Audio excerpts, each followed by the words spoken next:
How to fix integer sign errors in algebra operations. Imagine solving a problem and suddenly getting the wrong answer because of a tiny sign mistake.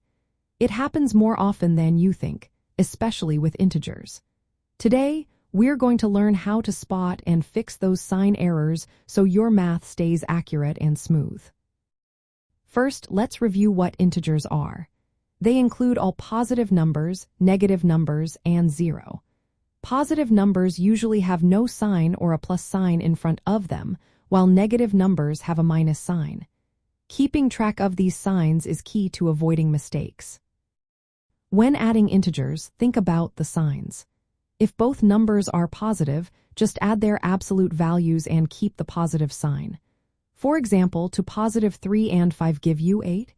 If both are negative, add their absolute values and keep the negative sign.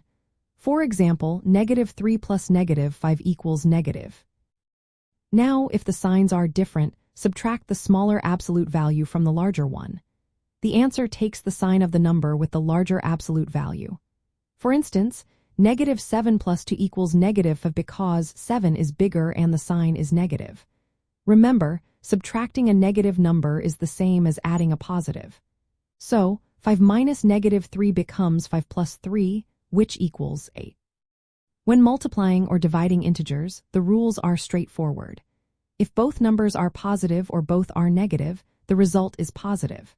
For example, negative 6 times negative 4 equals positive 24. If one number is positive and the other negative, the answer is negative. For example, 12 divided by negative 4 equals negative 3. Always multiply or divide the absolute values first, then decide on the sign based on these rules. Common mistakes include forgetting to apply the sign rules every time, mixing up subtraction and adding negatives, or ignoring the negative signs in multiplication and division. To avoid these errors, write out the signs clearly and use parentheses to keep everything organized. Double-check your signs before finalizing your answer. Practicing problems that focus on signs helps build confidence. Always remember, paying close attention to signs and following these simple rules makes working with integers much easier. When you get into the habit of checking your signs, mistakes become fewer, and your algebra skills grow stronger.